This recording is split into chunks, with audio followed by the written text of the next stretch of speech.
বিষ্ণু ঈসা ইসলামের কাছে এক সাহাবী এসে বলল, ইয়া রাসূলুল্লাহ আ'তিনি শাইআন, আপনি আমাকে কিছু দান করেন, আমার কিছুই নাই। বিষ্ণু বললেন, তোমার কিছু নাই?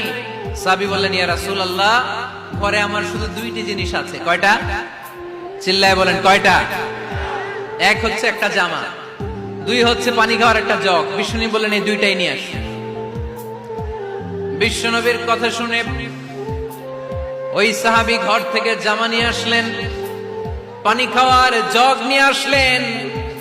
বিশ্বনবী সাল্লাল্লাহু আলাইহি ওয়াসাল্লাম ওনার মুবারক হাত দিয়ে এক হাতে জামা ধরে আরেক হাতে পানির জগটা ধরে সাহাবীদের দিকে উদ্দেশ্য করে বললেন, মাইয়াশতারি হাদাইন, এই দুইটা জিনিস কেনার মতো কে কে আছে দেখি?